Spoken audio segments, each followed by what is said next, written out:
Mirë se vinë në emisionin tonë Tash e Tutje. Kësaj radhe në studio kemi ftuar një zyrtar nga Komisioni Evropian.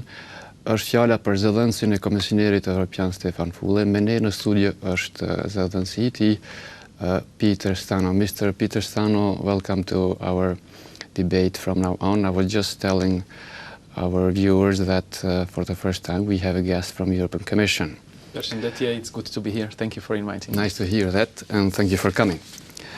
Before going to the core of one of the most burning issues, that's Serbia and Kosovo dialogue, and eventual outcome of this dialogue in terms of the further steps to the EU, I propose we make a short roundup to the country, from the region, and their relation or future steps toward the EU. Let's start, for example, with Albania. European Commission and the EU as a whole has been telling Albania for years already that it's up to you to make further steps and having the candidate status. What's going on according to European Commission in the country that Albania is still lacking behind the other countries? Well, we are not telling only to Albania that it's up to you to move forward or to move closer to the European Union. We are saying this to every candidate and aspirant country, because the accession process, and if we are talking about enlargement, in the accession process, the speed, the tempo, the progress is fully in hands of the aspirant or candidate countries. That means depending on their delivery, how they deliver on their commitments, on the criteria, they move closer to the EU. That means in case of Albania, moving closer to the candidate status, in case of Serbia, moving closer to the start of negotiations, in case of Montenegro, proceeding fast or not so fast in the accession negotiations as such. So going back to Albania, of course, it's in the hands of the Albanian representatives, of the politicians, not only those who are in the government, but also those who are in the opposition, because EU agenda is a cross-party agenda and requires the overall consensus in the society. How optimistic is the pre-election campaign, in fact, mood in the country, in terms they can make it through with the three unadopted laws, and having regard especially the experience with the election problem Albania had? Now, these two elements, how optimistic are that the country can eventually have a positive answer by the end of the year about the candidate status? Well, a positive answer or positive recommendation, positive decision by the member states of the positive recommendation and then following up with a eventual positive response from the member countries. Yes. These positive responses, be it from the Commission or from the member states, they depend on the performance in Tirana. So once the politicians there, and again, I'm not speaking only about one political party or one political player. We speak about everybody who represents the country and who has a say in the political processes. That means the government and the opposition. So once they deliver, and depending on their performance in delivering on these key priorities, and you mentioned that nowadays there are these three key issues which need to be tackled and adopted by consensus. Once they have adopted this, once we see that there is movement and progress on these issues, of course, then the chances to be positive are increasing. Right now, we haven't seen a delivery, and Commissioner Füle was in Tirana just a few days ago, where he was clearly speaking and outlining what Albanian politicians need to do in order to make sure that the candidate status is within reach. The candidate status is within reach. The time is, of course, running out for the delivery, and Albania is under very, very close watch, not only by the European Commission, but also by the member states, who eventually will decide on the recommendation from the Commission to grant it candidate status at the next summit, either in June or in December. Now, Macedonia is having quite a big problem, and in terms of the rules of enlargement, and Greece is blocking it launch of the negotiations. However, having regarded Macedonia, by the help of the Commissioner and EU parliamentarians, left behind the political crisis, can we expect that the country will be recommended for the 6th time the open of the negotiations? Well, it would not be for the sixth time. It would be, we have recommended for 4 years in a row the start of negotiations. Mathematically, I'm not so good. So yeah, no problem. But I mean, I get your point. I mean, really, and this is point of slight frustration, not only in Skopje but also in the Commission, because we keep repeating this recommendation to start accession negotiations with former Yugoslav Republic of Macedonia for 4 years. Then, of course, if you repeat something, you want to see some progress. And unfortunately, the progress is not possible because of certain bilateral issues, and that's why we are saying it's really important to tackle the bilateral issues, at the same time to continue with the reform agenda. For that, we created this high-level accession dialogue with Skopje. The fourth round we are having just now with the Macedonian government. So we are proceeding. We, as a European Commission, we are doing what we can in helping the country, assisting the country to move forward, and at the same time we are trying to be helpful in helping, advising, supporting to find a solution to the bilateral disputes, encouraging the country, former Yugoslav Republic of Macedonia, to make improvements in terms of good neighborly relations with Bulgaria and with Greece. You know that the name issue is the biggest obstacle. This is being dealt with under the auspices of the United Nations, which we really encourage and support.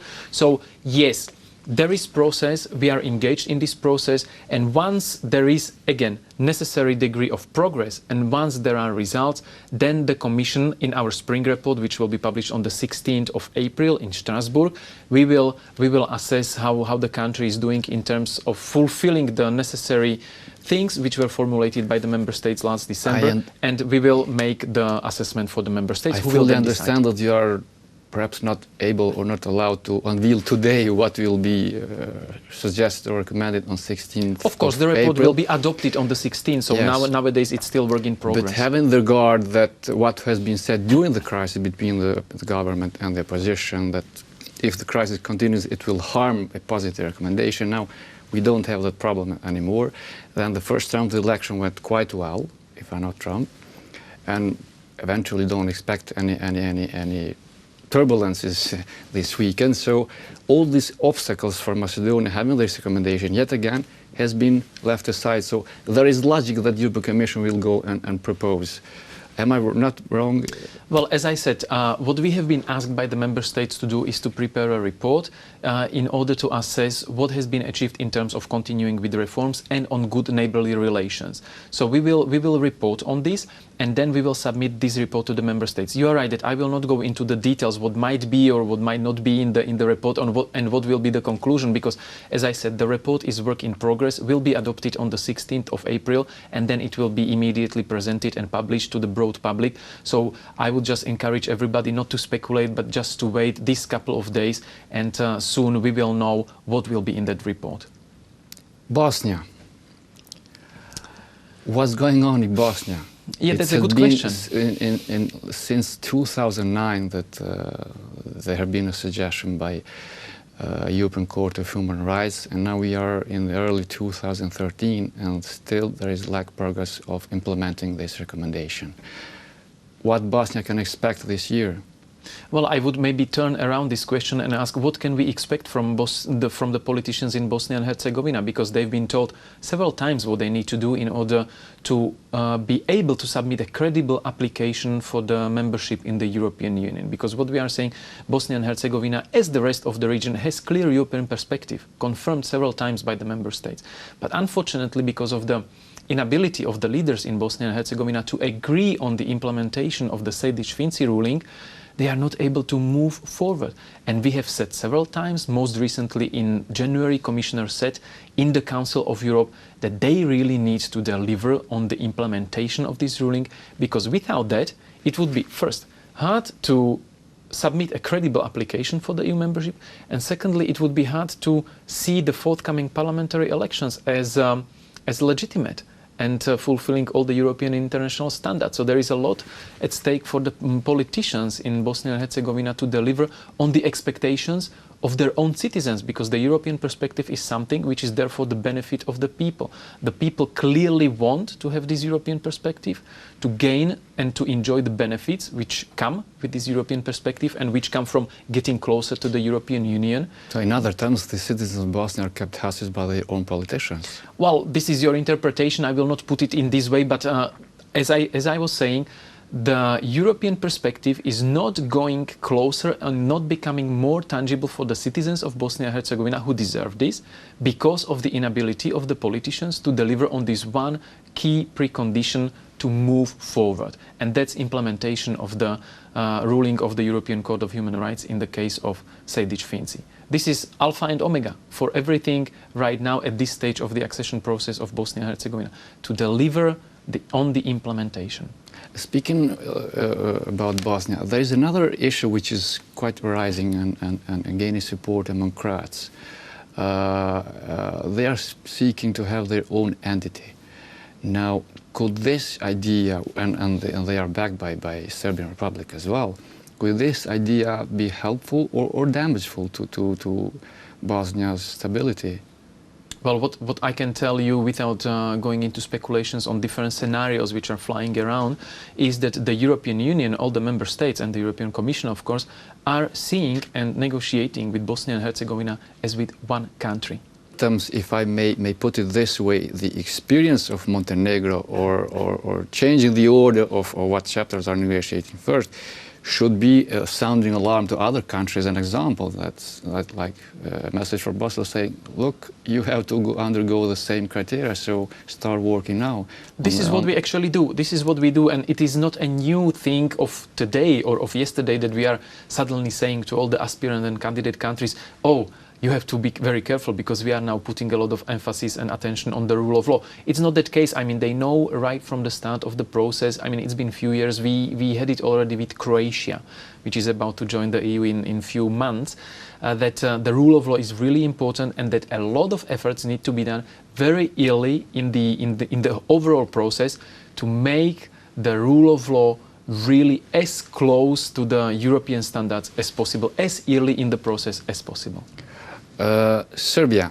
I know, I presume that everything when we say about Serbia, then we should go perhaps to link it with Kosovo as well. But there has been a lot of expectation that if Serbia and Kosovo reach agreement on whatever they can agree now, but as we saw earlier this week, there's no agreement now. How harmful this can be to Serbia itself in terms of launching the negotiation? In other words, can the Commission now recommend to the member states that Serbia should launch the negotiations? Again, I will not go into the details because all this will be in a way captured in our spring report to be published on the 16th of April, and then in the report of High Representative Vice President Catherine Ashton, who will report on the dialogue on the 22nd to the member states. So, but in general, you know that the dialogue and in more broader terms, the improvement and normalizations of the relations between Serbia and Kosovo are important part of the accession process for both of them, for Serbia and for Kosovo. So basically, without the tangible and sustainable improvement in the relations, these two partners, they cannot expect to move forward or to move closer to the EU, because one of the preconditions for the membership in the European Union is good neighborly relations. So once you don't have good neighborly relations, once you don't have good relations with your neighbors, then it's hard to see how you can be European. So you have to make a lot of efforts, and this is what we do. We are encouraging both sides and reminding them you need to make extra efforts to find a way for sustainable, tangible and visible improvement or normalizations of your relations, because this will move you forward. I'm sorry to insist on this, but when last time Commissioner Fule visited Belgrade, he said it, I cannot quote word by word, but I mean the sense of it was, or the meaning of it, that if there is a deal, then you are moving forward with negotiation. But we don't have that, so yes, but perhaps it's not a miracle can be expected next week, but exactly, as you are saying, we are not at the end of the process. The dialogue, you said there was no agreement, but the dialogue has not broken down. The dialogue is continuing. So without me going into the details of the dialogue, because the dialogue is being managed by High Representative Catherine Ashton, so this is not our portfolio, but it has impact on the enlargement. So without me going into details, I'm saying the dialogue is continuing. It's not the end of the process. Nobody said we are leaving the table without return. I hear both sides saying we are willing to find a solution. So And it's a European way to find, to look for, and to find solutions. But the chances of making positive recommendation for Serbia in July, in April for the summit in June are slim. Well, if I'm not wrong. I leave these interpretations of what is going on to whoever wishes to speculate on this. For us, what is important is we are preparing the report. The report will include also elements on the progress achieved in the dialogue, and the report will be finalized, adopted, and published on the 16th of April. So before that, I will really not make any indications whether there might be positive or negative. I understand. We need to wait. We will see. As I said, it's not the end of the whole process. We still continue, we still look for ways how to move forward, because that's in the interest of people in Serbia, people in Kosovo, and the Europeans as well, because we need to have Western Balkans stable with countries which have good relations among themselves and who wants to be European. And this is what we do, what we try to support them in. So on this road, we will support them, we will assist them. So we need to see how this process continues, and then when we have results, we can interpret and discuss them. Okay, I understand. I understand the point. Now it's Kosovo left, but before going back to the Kosovo and Serbia dialogue and expectation from Kosovo as well, at the October feasibility study, the Commission has been quite specific on what should Kosovo or must do before the Commission goes and recommends to the member state the opening of the negotiation about the stabilization and association agreement. It's about rule of law, which means fighting organized crime and corruption, the reform in public administration, protection of minorities, trade. But can we go perhaps one by one and speak? How satisfied is the European Commission what Kosovo has been doing since October? It's not so much time since you published the study on organized crime and corruption. According to many reports, Kosovo is the most corrupted country in the region, and that means in the whole Europe as well. Well, to answer your question, I would again repeat that we need to wait for our spring report, because on the 16th we are presenting the report on Kosovo, exactly on the fact or on the progress, how they are doing in terms of fulfilling these short-term priorities they've been given for starting the negotiations on the Stabilization Association Agreement. But I can give you already some elements, because Commissioner said it quite publicly a few days ago in Pristina, that he is appreciating the good progress achieved by the Kosovo government in meeting the short-term priorities from the feasibility study for the Stabilization Association Agreement, and that the progress is a result of hard work of Kosovo. But I mean, for the final assessment, we need to wait for the report. What we've been saying is that, we appreciate the progress achieved so far, but more progress and more efforts are needed when it comes to the rule of law and the areas you mentioned, fight against corruption, organized crime, but also electoral reform and economic development. So these are the tasks, ongoing tasks for the government in Kosovo to deal with these. And then, as I said, the final assessment will be included in our report on the 16th of April. Before going to the prognosis about what's going to happen with SA negotiation, I would like to ask you, try and explain to our viewers, what does it mean, Stabilization Association Agreement, for Kosovo itself? There are two parts, legislation reform and trade. But not many people understand the impact of Kosovo once it's presumed it will be able to sign the SA agreement with you. What are the good aspects of it? What are the negative impacts of it? Well, in terms of trade especially. Well, in general, I would say that the Stabilization and Association Agreement is one important step further in your road towards the EU. So before you are becoming a candidate country, before you start the negotiations, you need to have the Stabilization Association Agreement implemented.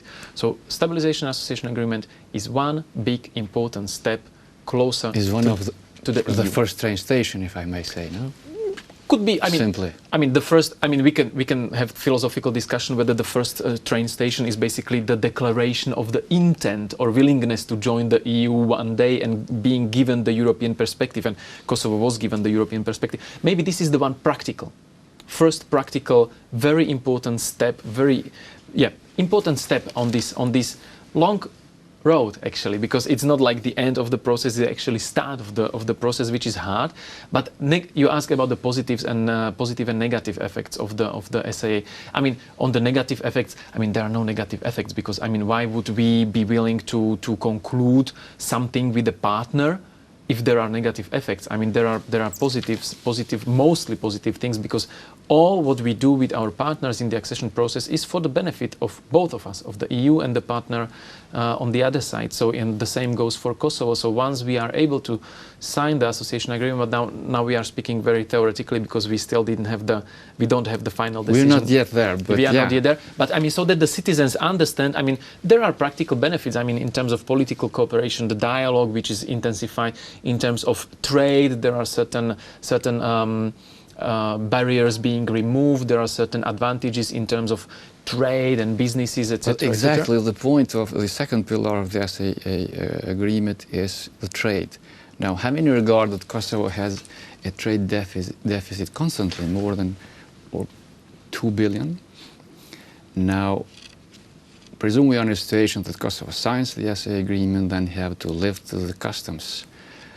I made my personal calculation, and if Kosovo is importing from EU between 60 and 65% of the merchandise or goods coming from Kosovo, then if you cut some 10% of custom taxes, it's quite a good money that Kosovo will lose. So, and other countries have experienced gone through this experience. So what is the advice of European Commission in terms of how to compensate Kosovo itself these eventual losses? Well, on one hand, you may cut the duties, the custom duties. On the other hand, you can have increased volumes of trade that brings additional revenues. So there have been examples with the countries before. That's the advantage actually for Kosovo when we get that far, that you can take lessons learned from the other countries. And I mean, the European Commission is known for having a lot of know-how, a lot of experience, a lot of knowledge. So in the process, once we are in the process, we will make sure that the best practices and the best information available, the best experience available is offered to Kosovo. And in discussion with the authorities in Kosovo, we would of course aim to find ways so that there are these negative effects as you just explained. But as I said, I mean, it should be much easier to do business, to have the trade, etc., etc. So hopefully, if managed wisely, in a good way, in a reasonable way, then it could bring results. I mentioned these kinds of mathematics, which are realistic, in fact, because other countries, having regard the export capacities, they could avoid these. Make a balance. Once the tax customs are cut, they can eventually compensate because their exports are not taxed anymore by the EU customs. But Kosovo is having a big problem here. Its exports are kind of stagnating. I mean, it's already 5 or 6 years the European Union is not taxing Kosovo exports, but the customs Kosovo exports are steady. They are not increasing. So this issue has not been talked at all in Kosovo media and even by the government. So perhaps people should know that it's time for Kosovo authority to prepare now and avoid the losses. That's a valid point, and I agree completely with you that, I mean, let's have a discussion in Kosovo with the partners in Kosovo, and let's have a specific discussion on practical things, economical things, trade things, what the SAA brings. Once we have clear perspective that the SAA is coming, and that we are going to sign it, because as you know, I mean, the SAA will not happen from one day to another. First, we need to have the agreement of the member states that we can start negotiations, and then the negotiations for the SAA, they take certain time. So there will be, I hope there will be plenty of time to discuss this. But I agree with you, and I'm really grateful for you raising this issue, because it is important that people understand what's in it for them, what this brings for them. And as I said, let's have this discussion later in the process, also with the authorities in Kosovo, so that we can really explain what this entails and what this brings for people. Now we'll go back a little bit. What will happen with Kosovo and SAA? Commission believes that there is legal way and legal possibility to sign the SAA agreement. But have you cleared out this issue with the member countries?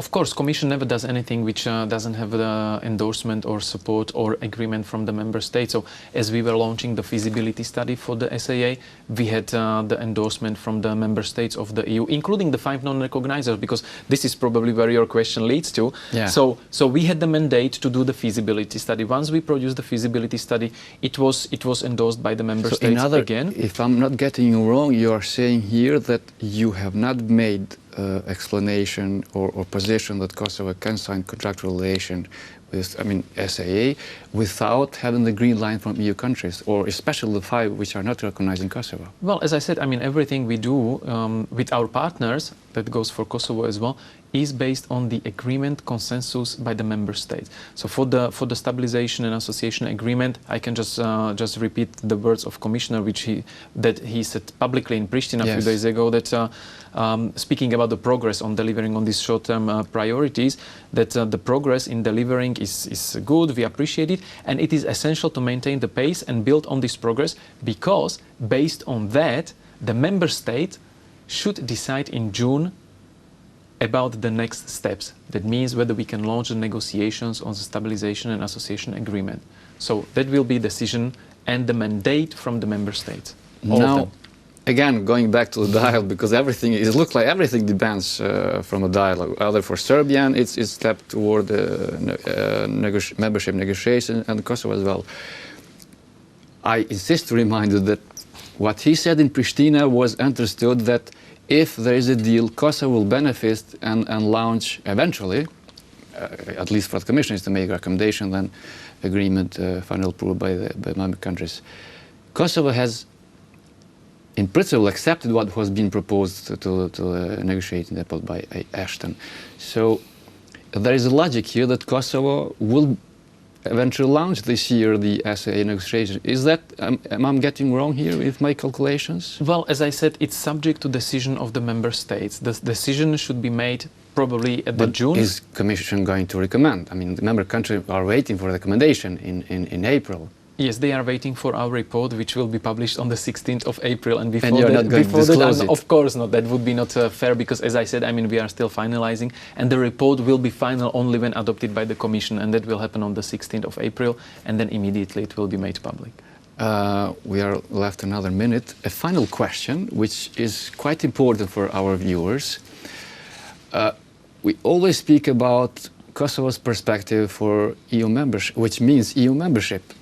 But now the rules of enlargement say that newcomers have to be recognized by all 5 countries. All 27 now. We have 5 which are not recognizing Kosovo. There are people who say that by the time the 5 countries will change their mind, but should Kosovo citizens be optimistic, really, that with the current rules of the EU enlargement, when the decision is taken by unanimity, Kosovo one day can become an EU member? Well, not only Kosovo, but every country in the accession process can become a member, because once the European perspective for that particular partner has been defined, it's a question of credibility of the EU to deliver on its promises, as long as the candidate or aspirant country delivers. Experience is not quite a clear sky for Kosovo, regarding the Greece and Macedonia. Yeah, but there are rules. There are rules and there are criteria. And once the country delivers on the criteria, and once is the fulfillment of the criteria being acknowledged by all the member states, then the country can enter the EU, subject to the consensus, unanimous consensus. So everybody has to agree. But if you are asking about Kosovo, of course, we are speaking about Kosovo today being not recognized by 5 current EU members, but in the accession process, which will take few years' time. Just take case of Croatia, how long it took with Croatia, almost 10 years, the whole process. So in few years' time, the situation can evolve and change, and hopefully the dialogue with Serbia will contribute to that. In other terms, Kosovo should not be discouraged because of the Lisbon Rules, Enlargement Treaty, and continue with efforts, do its job, and then wait what happens. Absolutely not. There is no reason to be discouraged or to be pessimistic, because, once you want to find a solution, and this is the European way, once you want to find solution, you will find solution, because you have 28 or 27 or 29 members who will support you in this, plus the European Commission, because we have the experience, we have the know-how, and we have the willingness, because this is a project of bringing Europeans together. not excluding anyone, but unifying the European continent for the benefit of all of us, including people in Western Balkans. Mr. Stanos, thank you very much for being with us. Thank you.